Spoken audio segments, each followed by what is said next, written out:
Chapter 7 એસી વિદ્યુત પ્રવાહો અથવા તો પ્રત્યાવર્તી વિદ્યુત પ્રવાહોમાં ફરી એકવાર તમારું સ્વાગત છે. ચેપ્ટરનો છેલ્લો પોઈન્ટ ટ્રાન્સફોર્મર. જે જગ્યાએ વોલ્ટેજમાં વધારો કે ઘટાડો કરવાનો હોય એ સ્થાને ટ્રાન્સફોર્મરનો ઉપયોગ કરવામાં આવે છે. તમે કોઈ શેરીના મોઢા પાસે કે કોઈ સોસાયટીમાં જોયું હશે તો મોટા મોટા થાંભલા હોય જેની આજુબાજુ પાંજરા જેવું કરી મૂક્યું છે. હવે કે વોલ્ટેજ વધારે હોય એટલે શું છે, ગાય કે આવે ની શોટ ના લાગે, તો એ પાંજરાની અંદર મોટા મોટા થાંભલાઓ ઉપર લોકો એને ડીપી કહે છે. હા, વ્યવહારિક શબ્દોની અંદર એ જે છે એ ટ્રાન્સફોર્મર છે. ત્યાં વોલ્ટેજ વધારો કે ઘટાડો કરવામાં આવે છે. રાઈટ, તો વોલ્ટેજ વધારો કે ઘટાડો કરવા માટે વપરાતા સાધનને ટ્રાન્સફોર્મર કહે છે. ઓકે, ટ્રાન્સફોર્મર એ એસીના નીચા વોલ્ટેજને ઊંચા વોલ્ટેજમાં અને ઊંચા વોલ્ટેજને નીચા વોલ્ટેજમાં રૂપાંતર કરનાર વિદ્યુત ઉપકરણ છે. ટ્રાન્સફોર્મર છે એ બે પ્રકારના છે. એકને કહેવામાં આવે છે સ્ટેપ અપ ટ્રાન્સફોર્મર, બીજાને કહેવાય છે સ્ટેપ ડાઉન ટ્રાન્સફોર્મર. જેની મદદથી વોલ્ટેજ વધારી શકાય છે એને સ્ટેપ અપ ટ્રાન્સફોર્મર કહે છે. જેની મદદથી વોલ્ટેજ ઘટાડવામાં આવે છે એને સ્ટેપ ડાઉન ટ્રાન્સફોર્મર કહે છે. જો જ્યાં પાવર સ્ટેશન હોય, જ્યાંથી વિદ્યુત ઉર્જા ઉત્પન્ન થાય છે, એ જગ્યાએ વોલ્ટેજ વધારવાની જરૂરિયાત રહેતી હોય છે. દાખલા તરીકે આપણે જે કાંઈ પાવર આવે છે એ પાનદ્રો પાવર સ્ટેશનથી આવે છે, તો ત્યાં વોલ્ટેજ વધારવાની જરૂરિયાત હોય તો ત્યાં સ્ટેપ અપ ટ્રાન્સફોર્મર લગાડવામાં આવે છે. અને આપણા સિટીમાં એ જ્યારે આવે, શેરીમાં આવે, પછી ઘરમાં આવે, ઘરમાંથી મીટરમાં આવે, મીટરમાંથી ઉપકરણમાં આપીએ, એ બધી જ જગ્યાએ વોલ્ટેજ ધીમે ધીમે ડાઉન થતા જાય. દાખલા તરીકે આપણું સાધન છે એ 12 વોલ્ટ ઉપર કામ કરે છે. આપણે મોબાઈલ ચાર્જ કરીએ છીએ 5 વોલ્ટ ઉપર કરીએ છીએ તો 230 વોલ્ટ ઘરની અંદર આવે છે. બહાર આવતા હશે એ 230 વોલ્ટ કરતાં વધારે હશે શેરીના મોઢા પાસે ડીપીમાં અથવા ટ્રાન્સફોર્મરમાં. પછી એનાથી ઓછા કરીને 230 વોલ્ટ કરતા 230 વોલ્ટમાંથી ઘટાડીને આપણે છેક 5 વોલ્ટ લઈ આવી છીએ ને મોબાઈલ ચાર્જ કરીએ છીએ. એટલે આ રીતે વોલ્ટેજમાં શું કરવામાં આવે છે? ઘટાડો. પાવર સ્ટેશન પાસે સ્ટેપ અપ ટ્રાન્સફોર્મર વપરાય અને બાકી બધી જ જગ્યાએ શું હશે? સ્ટેપ ડાઉન ટ્રાન્સફોર્મરનો ઉપયોગ કરવામાં આવે છે. સિદ્ધાંત: ટ્રાન્સફોર્મર છે એ અન્ય પ્રેરણના સિદ્ધાંત પર કામ કરે છે. અન્ય પ્રેરણ છે એ આપણે આગલા ચેપ્ટરમાં વિદ્યુત ચુંબકીય પ્રેરણમાં શીખી ગયા છીએ.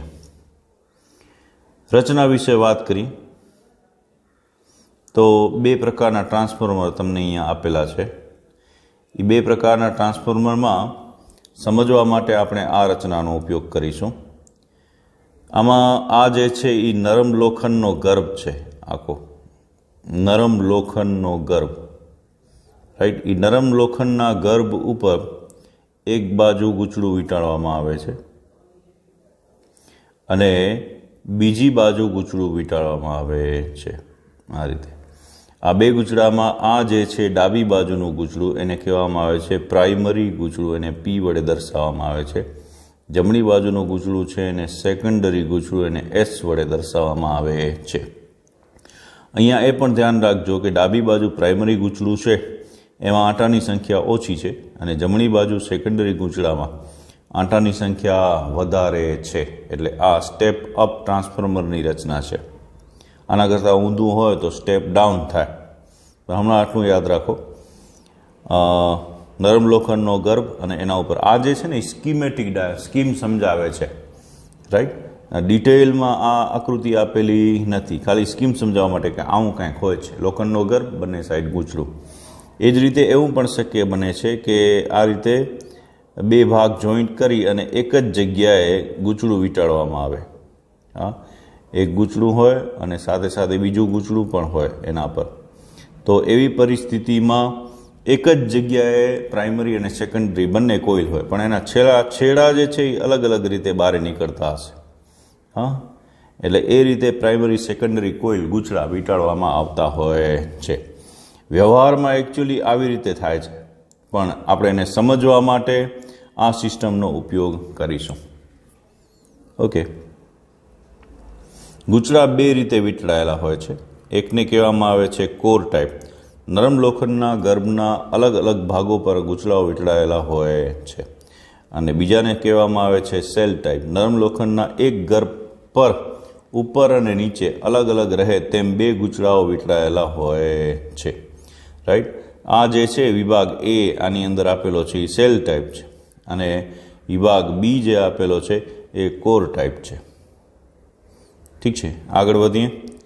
પરિપથ સંજ્ઞા. ખાસ જ્યારે આપણે સર્કિટ દોરશું ત્યારે આ સંજ્ઞાઓનો ઉપયોગ કરશું.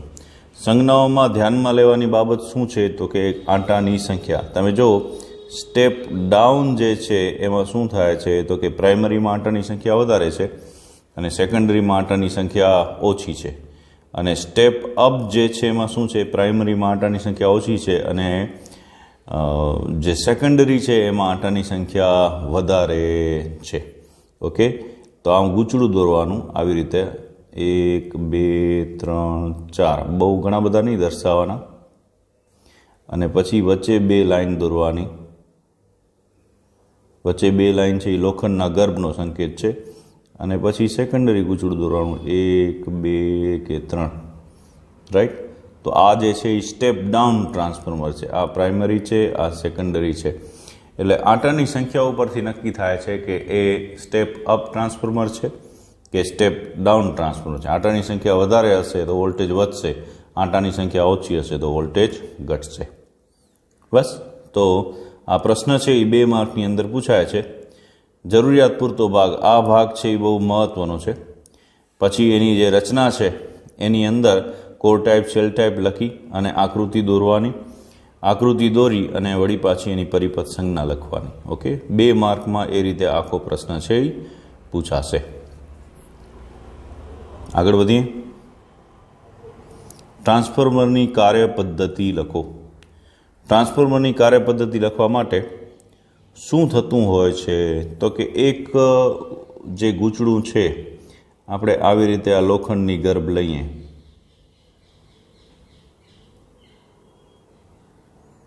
અને લોખંડના ગર્ભ ઉપર અહીંયા ગૂંચળું વીંટાળેલું છે. આમ એક અહીંયા છે ને અહીંયા ટૂંકમાં દોરું છું.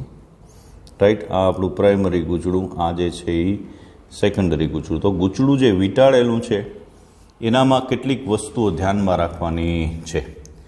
જો કોઈ પણ અવરોધ હોય તો એ અવરોધને આપણે આવી રીતે દોરી અને અવરોધમાં વિદ્યુત પ્રવાહ પસાર થાય છે ધારો કે, તો શું સર્જાશે? વિદ્યુત સ્થિતિમાનનો તફાવત. આ જગ્યાએ દાખલા તરીકે વિદ્યુત સ્થિતિમાન 5 વોલ્ટ છે અને આ જગ્યાએ વિદ્યુત સ્થિતિમાન કેટલા થઈ જશે? 2 વોલ્ટ. તો અવરોધમાં ગુમાવાતી ઉર્જા, વિદ્યુત સ્થિતિમાનનો તફાવત કેટલો હશે? 3 વોલ્ટ. તો અવરોધમાં ઉર્જા શું થાય છે? ગુમાવાય છે. હવે જો અવરોધનું મૂલ્ય આપણે વધારે રાખીએ, સમજો, અવરોધનું મૂલ્ય વધારે રાખીએ તો વોલ્ટેજનું મૂલ્ય પણ વધશે. ઓકે, હવે અવરોધનું મૂલ્ય વધારે રાખવા માટે આપણી પાસે કયું સૂત્ર છે તો કે R બરાબર ρ × L/A. આ પરિસ્થિતિમાં L એટલે લંબાઈ, લંબાઈ એટલે એ શેના પર આધાર રાખે? આંટાની સંખ્યા. જેમ લંબાઈ વધશે તેમ આંટાની સંખ્યામાં શું થશે? વધારો. રાઈટ. એટલે જેમ આંટાની સંખ્યા છે એ વધશે તેમ લંબાઈ વધશે, તેમ અવરોધ વધશે, તેમ વિદ્યુત સ્થિતિમાનનો તફાવત વધશે. એટલે આપણે કહીએ છીએ ને વધુ આંટા હોય તો વોલ્ટેજ કેવા હશે? વધારે. હા, અને એના કરતાં ઊંધું કે જેમ આંટાની સંખ્યા ઓછી હશે, લંબાઈ ઓછી હશે, અવરોધ ઓછો હશે, વોલ્ટેજ કેવા હશે? ઓછા. આના ઉપરાંત એમાં પણ સમજવાનું છે. તો એ જો છે એનું મૂલ્ય વધારે હશે, એનું મૂલ્ય વધારે હશે તો આરનું મૂલ્ય કેવું હશે? ઓછું. હા, તાર જો જાડો હશે તો અવરોધનું મૂલ્ય કેવું હશે? ઓછું. અવરોધ ઓછો હશે, વોલ્ટેજ ઓછો હશે. હા, એટલે જ્યારે અહીંયા આપણે વાત કરતા હોઈએ ત્યારે અહીંયા વોલ્ટેજ વધારે છે પ્રાઇમરી ગૂંચળામાં. તો પ્રાઇમરી ગૂંચળામાં વોલ્ટેજ વધારે છે એનો અર્થ આ જગ્યાએ આડછેદનું ક્ષેત્રફળ શું હોવું જોઈએ? ઓછું હોવું જોઈએ. આડછેદનું ક્ષેત્રફળ ઓછું હશે તો જ અવરોધનું મૂલ્ય કેવું હશે? વધારે. અને અવરોધનું મૂલ્ય વધારે હશે તો વોલ્ટેજ કેવો હશે? વધારે. એટલે પ્રાઇમરી ગૂંચળાનો જે તાર છે, જો આપણે સ્ટેપ ડાઉનની વાત કરી રહ્યા છીએ ત્યારે, તો પ્રાઇમરી ગૂંચળાનો તાર છે એ પાતળો હોવો જોઈએ. અને આ જગ્યાએ તાર છે એ જાડો હોવો જોઈએ, એનું ક્ષેત્રફળ વધારે હોવું જોઈએ. તો આ કોન્સેપ્ટ છે, આને પકડી રાખજો. મેઇન વસ્તુ જ આ છે કે અવરોધ વધારે કે ઘટાડે હોય એના પરથી વોલ્ટેજ વધારે કે ઓછો મળી શકે. અને અવરોધમાં વધારો કે ઘટાડો કરવા માટે ઓપ્શન શું છે આપણી પાસે? આ લંબાઈમાં અને ક્ષેત્રફળમાં ફેરફાર કરીએ એ અનુસાર અવરોધમાં ફેરફાર થાય, એ અનુસાર વોલ્ટેજમાં ફેરફાર થાય. એ પ્રમાણે કોઇલ ગોઠવીને સ્ટેપ અપ કે સ્ટેપ ડાઉન ટ્રાન્સફોર્મર છે એ મેળવી શકાય. બરાબર? ઓકે, આગળ વધીએ. પ્રાઇમરી ગુચલામાં E બરાબર લખી શકાય -NP d∅dt. સેકન્ડરી ગુચલા માટે ES બરાબર -NS d∅dt. સંકળાતું ફ્લક્સ તો સમાન જ હશે. પ્રાઇમરી ગુચલામાં જેટલું ફ્લક્સ ઉદ્ભવશે એ આ કોરમાંથી થઈ અને S સાથે સંકળાશે અને ફરીથી આમ આવશે. રાઈટ? આમ થતું હશે. જેટલું ચુંબકીય ફ્લક્સ છે એ ઉદ્ભવશે એ બધું ફ્લક્સ, બધી ક્ષેત્ર રેખાઓ એસમાં સંકળાશે. એટલે બંનેમાં સમય સાથે ફ્લક્સમાં થતો ફેરફાર, ફ્લક્સ સમાન હોય તો d∅dt સમાન થાય. તો અલગ અલગ શું હશે? NP અને NS. ઓકે, EP ને નામ આપીએ VP અને ES ને નામ આપીએ VS. તો હવે સૂત્ર આ પ્રમાણે લખી શકાશે, VP અને VS. ગુણોત્તર લઈ લો તો ફાઇનલી વોલ્ટેજનો ગુણોત્તર છે એ આંટાની સંખ્યાના ગુણોત્તર પર આધાર રાખે છે. VS/VP બરાબર લખી શકાય NS/NP. ઓકે, આ ઉપરાંત સેકન્ડરી કોઇલના આંટાઓની સંખ્યા NS અને પ્રાઇમરી કોઇલના આંટાની સંખ્યા NP ના ગુણોત્તરને નવું નામ આપવામાં આવ્યું છે. શું કહેવામાં આવે છે? ટ્રાન્સફોર્મેશન ગુણોત્તર. એને લેમડા વડે દર્શાવવામાં આવે છે. અચ્છા, લેમડા શું છે? એક આ વસ્તુ સમજી લઈએ. દાખલા તરીકે મારે 2 વોલ્ટના 10 વોલ્ટ કરવા છે, તો મારે આંટાની સંખ્યા પણ દાખલા તરીકે 10 આંટા હશે તો એમાંથી કેટલા કરવા પડશે? તો વોલ્ટેજ કેટલા ગણો થાય છે? 5 ગણો થાય છે. તો આંટાની સંખ્યા પણ 10માંથી કેટલી કરવી પડશે? 50. સમજી રહ્યા છો? વોલ્ટેજ 5 ગણો થાય છે તો આંટાની સંખ્યા પણ 5 ગણી રાખવી પડશે. એટલે કે લેમડા બરાબર કેટલા રાખવા પડશે? 5. એટલે એ જે લેમડા છે એને શું કહેવામાં આવે છે? ટ્રાન્સફોર્મેશન ગુણોત્તર. ટ્રાન્સફોર્મેશન ગુણોત્તર પરથી નક્કી થાય કે તમને કેટલા ઘણો વોલ્ટેજ વધારવો છે કે કેટલા ઘણો વોલ્ટેજ ઘટાડવો છે. તો એ પ્રમાણે આંટાની સંખ્યા વધારવી કે ઘટાડવી પડશે. જો સેકન્ડરીમાં આંટાની સંખ્યા વધારે હશે તો સ્ટેપ અપ થશે નેચરલી, અને સેકન્ડરીમાં આંટાની સંખ્યા ઓછી હશે તો શું થશે? Step down. ઓકે, તો એ પ્રમાણે અહીંયા એક તો વોલ્ટેજનું સૂત્ર તારવેલું છે, વોલ્ટેજ અને આંટાની સંખ્યા વચ્ચેનો સંબંધ, અને બીજું ટ્રાન્સફોર્મેશન ગુણોત્તર વિશે ચર્ચા કરવામાં આવેલી છે. ઓકે, તો 2 માર્કમાં આ પ્રમાણે પ્રશ્ન છે, ટ્રાન્સફોર્મેશનની કાર્યપદ્ધતિ. ઓકે, આગળ આદર્શ ટ્રાન્સફોર્મર માટે પાવરના સૂત્રનો ઉપયોગ કરીને શું છે? પ્રવાહ, વોલ્ટેજ અને N એટલે કે આંટાની સંખ્યાનો સંબંધ મેળવવાનો છે. હવે જો વોલ્ટેજ અને આંટાની સંખ્યા વચ્ચેનો સંબંધ આપણે તારવી ગયા આગળ, એટલે હવે પ્રવાહની એન્ટ્રી જોશે. બસ પ્રવાહની એન્ટ્રી કરવા માટે P બરાબર સૂત્ર શું છે? VI. આપણે ખ્યાલ છે પાવર બરાબર વોલ્ટેજ ગુણ્યા શું થશે? પ્રવાહ.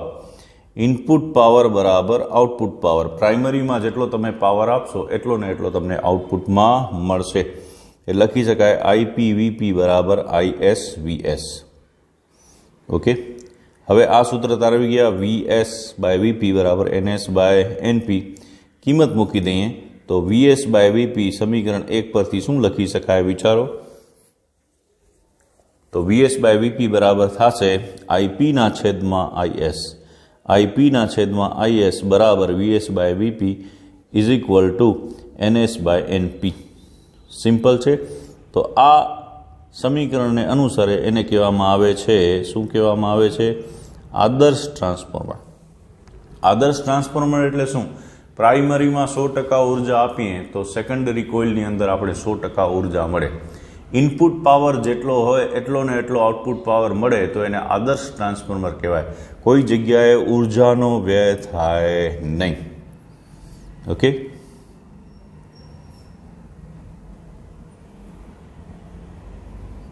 ટ્રાન્સફોર્મરના લીધે વોલ્ટેજ અને પ્રવાહ પર કેવી અસર પડે છે? હા, તો વોલ્ટેજ અને પ્રવાહ પર કેવી અસર પડે છે આના પરથી વિચારી શકો, અથવા સહેલું કરવા માટે તમે એમ કહી શકો P બરાબર VI. આમ યાદ રાખો, આ જે છે પાવર એ હંમેશા કેવો જળવાઈ રહે છે? અચળ. એનો અર્થ વોલ્ટેજ જો વધશે તો પ્રવાહમાં શું થશે? ઘટાડો. અને વોલ્ટેજ ઘટશે તો પ્રવાહમાં શું થશે? વધારો. બસ આ કોન્સેપ્ટ જે છે એ પકડી રાખવાનો છે. P બરાબર VI બરાબર અચળ. વોલ્ટેજ વધે પ્રવાહ ઘટે, વોલ્ટેજ ઘટે પ્રવાહ વધે. માનદરો પાવર સ્ટેશન છે, કોઈ પણ પાવર સ્ટેશન પાસે વોલ્ટેજ વધશે, શું થશે? વોલ્ટેજમાં વધારો કરવામાં આવશે, એટલે પ્રવાહ કેવો હશે? ઓછો. અને જેમ જેમ ઘર તરફ આપણે આવતા જશું તેમ તેમ ટ્રાન્સફોર્મર દ્વારા વોલ્ટેજમાં ઘટાડો કરવામાં આવશે, એટલે પ્રવાહના મૂલ્યમાં શું થશે? વધારો. હા, આને ધ્યાનમાં રાખી અને પ્રશ્ન વાંચજો.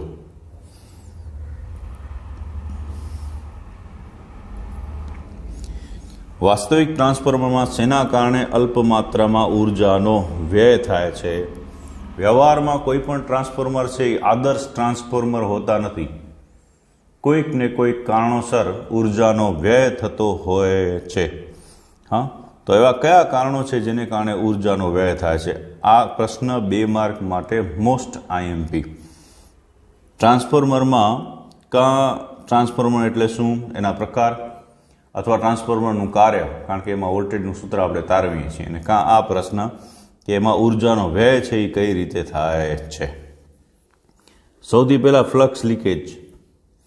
આ લોખંડ છે તો મોટાભાગે ક્ષેત્રરેખાઓ આવી રીતે લોખંડમાંથી પસાર થવી જોઈએ. કેટલીક ક્ષેત્રરેખાઓ લોખંડની બારેથી પસાર થાય તો એ કામે નહીં આવે, તો એ બીજી જગ્યાએ હાલી જશે.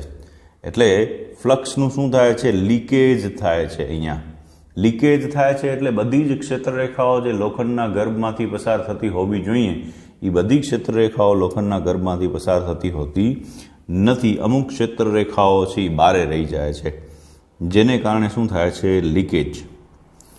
પ્રાઇમરી અને સેકન્ડરી કોઇલને એકબીજા પર વીંટાળીને આ લીકેજ ઘટાડી શકાય. એટલે આપણે ઓલી રચના જોઈને આગળની પહેલી, જેમાં પ્રાઇમરી કોઇલ છે એ આ પ્રમાણે હતી અને સેકન્ડરી કોઇલ આ પ્રમાણે હતી. તો એ જે છે એનાથી આ લીકેજના મૂલ્યમાં શું થાય છે? ઘટાડો. મોટાભાગની ક્ષેત્રરેખાઓ પછી વચ્ચેથી પસાર થશે. પછી વાઇન્ડિંગનો અવરોધ. જે પણ તાર વાપરીએ છીએ એમાં શું ઉત્પન્ન થાય છે? P બરાબર I²R પ્રમાણે તારને કાંઈક ને કાંઈક શું હશે? અવરોધ. અને અવરોધમાં શું થાય? ઉષ્મા ઉર્જાનો વ્યય થાય છે. રાઈટ. એટલે વાઇન્ડિંગના અવરોધને કારણે પણ ઉર્જાનો વ્યય થાય છે. ફ્લક્સનો લીકેજ હોય એને કારણે પણ ઉર્જાનો વ્યય થાય, વાઇન્ડિંગ અવરોધના કારણે પણ ઉર્જાનો વ્યય થાય. એડી પ્રવાહો. એડી પ્રવાહ હંમેશા ગતિનો વિરોધ કરે, એટલે ફ્લક્સમાં જે ફેરફાર થતો હશે એ ફ્લક્સમાં થતા ફેરફારનો એડી પ્રવાહ વિરોધ કરશે, અને એડી પ્રવાહ જો વિરોધ કરશે તો ઉર્જાનો વ્યય થશે. યાંત્રિક ઉર્જાનું ઉષ્મા ઉર્જામાં રૂપાંતર થાય. આમે એડી પ્રવાહો અનિચ્છનીય છે, જેને કારણે શું થાય છે? ઉર્જાનો વ્યય. હિસ્ટેરિસિસ. હિસ્ટેરિસિસમાં શું થાય? મેગ્નેટાઇઝેશન અને ડીમેગ્નેટાઇઝેશન. ચુંબકીયકરણ, વિચુંબકીયકરણ. જ્યારે ફ્લક્સ ઉત્પન્ન થાય છે ને લોખંડના ગર્ભમાંથી પસાર થાય છે ત્યારે એ લોખંડના ગર્ભનું, લોખંડ ફેરોમેગ્નેટિક પદાર્થ છે, ફેરોમેગ્નેટિક પદાર્થનું મેગ્નેટાઇઝેશન અને ડીમેગ્નેટાઇઝેશન થાય. એ મેગ્નેટાઇઝેશન ડીમેગ્નેટાઇઝેશનમાં શરૂઆતમાં ડોમેઇનમાં સ્ટ્રોંગ બોન્ડિંગ હોવાથી એમાં ઝડપથી ફેરફાર થતો નથી, એ એને રોકે છે. બસ આ સ્ટ્રોંગ બોન્ડિંગ જે છે એને કારણે ઉર્જાનો શું થાય છે? વ્યય. એટલે એ આ વિભાગ છે હિસ્ટેરિસિસ. અને છેલ્લે એસી વોલ્ટેજ પર ટ્રાન્સફોર્મર કાર્ય કરે છે. દરેક ચક્ર દરમિયાન કોરની લંબાઈમાં વધારો કે ઘટાડો થાય છે. દરેક ચક્ર દરમિયાન કોરની લંબાઈમાં માઇનોર થતો હોય, ઘણો બધો ન થતો હોય પણ થતો હોય, કારણ કે તાર ગરમ થાય, તારની અંદર વિદ્યુત પ્રવાહ પસાર થાય એટલે લંબાઈમાં ફેરફાર થાય, તાપમાનમાં ફેરફાર થાય. પરિણામે ટ્રાન્સફોર્મરમાં ગણગણાટ જેવો અવાજ ઉત્પન્ન થાય. ઘણી વખત તમે જો રસ્તાઓ પરથી પસાર થતા હો તો ટાવર ઉપર અથવા તો થાંભલો હશે એના ઉપર એવો તણખા થતા હોય એવો અવાજ થાય. ઘણી વખત સ્પાર્ક પણ જોવા મળે એ જગ્યાએ, પણ એવો ગણગણાટ જેવો અવાજ ઉત્પન્ન કરે છે, જેને કારણે થોડીક વિદ્યુત ઉર્જા છે એ આ ગણગણાટના અવાજમાં વ્યય પામે છે. રાઈટ. તો એ રીતે પણ ઉર્જાનો વ્યય થતો હોય છે. આખી વસ્તુ છે ને એ ચેપ્ટર 5 અને ચેપ્ટર 6 પર આધારિત છે. ઓકે, તો એ પ્રમાણે બરોબર વિચારીને તૈયારી કરજો. લાંબા અંતરો સુધી વિદ્યુત પાવર પહોંચાડવા ટ્રાન્સફોર્મરનો ઉપયોગ. આ જે પોઈન્ટ છે એ શેના પરથી આવે છે? ચેપ્ટર 3માં આપણે ઓહમિક લોસ કરી ગયા છીએ. ન ખબર હોય તો ચેપ્ટર 3ને પાછું યાદ કરો. એમાં પહેલાં ઓહમિક લોસ ભણી લો કે કોઈ પણ ટ્રાન્સમિશન છે એ ટ્રાન્સમિશનમાં P બરાબર VI મુજબ ટ્રાન્સમિશન છે એ હંમેશા વધારે વોલ્ટેજના સ્વરૂપમાં કરવામાં આવે છે, જેથી ઉર્જાનો વ્યય ઓછો થાય.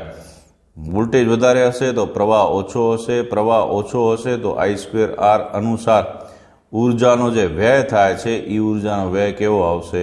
ઓછો. ઓકે, જો પ્રવાહ વધારે હશે તો I²Rનું મૂલ્ય વધારે હશે તો વધારે ઉર્જાનો વ્યય થશે. એટલે ટ્રાન્સમિશન હંમેશા હાઈ વોલ્ટેજે કરવામાં આવે છે. અને વોલ્ટેજને વધારવા માટે કોનો ઉપયોગ કરવામાં આવે છે? ટ્રાન્સફોર્મરનો ઉપયોગ કરવામાં આવે છે. ટ્રાન્સફોર્મરના અગત્યના ઉપયોગો લખો. તો આ તો હવે તમારા ઉપર સહેલું છે. બધી જ જગ્યાએ મોસ્ટ ઓફ ઇલેક્ટ્રોનિક ડિવાઇસ બધી જ ઇલેક્ટ્રોનિક ડિવાઇસની અંદર ટ્રાન્સફોર્મર હોય ને હોય. એટલે પેલા 2 પોઈન્ટ એમાં ગયા. પછી પાવર સપ્લાયને સ્ટેબિલાઇઝ કરવા માટે, સ્થિર કરવા માટે પણ શેનો ઉપયોગ થાય છે? ટ્રાન્સફોર્મરનો. સ્થિર કરવું એટલે સ્ટેબિલાઇઝ કરવું, વોલ્ટેજને અચળ કરવા માટે એમ કહી શકો તમે. વિદ્યુત વેલ્ડિંગ માટે મોટો પ્રવાહ મેળવવા, વેલ્ડિંગ કરવું હોય ત્યારે પ્રવાહ મોટો જોશે. હા, વોલ્ટેજ ખૂબ ઘટાડવા પડશે અને પ્રવાહ ખૂબ મોટો જોશે. વેલ્ડિંગની તમને ખ્યાલ છે, લોખંડના સાંધા આપણે જોડતા હોઈએ ત્યારે.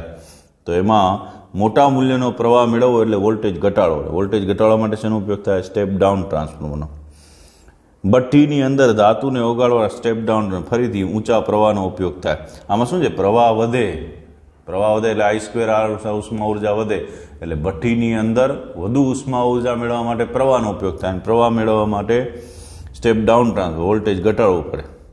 એક્સરેનું ઉત્પાદન કરવા માટે પણ સ્ટેપ અપ ટ્રાન્સફોર્મરનો ઉપયોગ થાય છે. પાવર સ્ટેશનમાં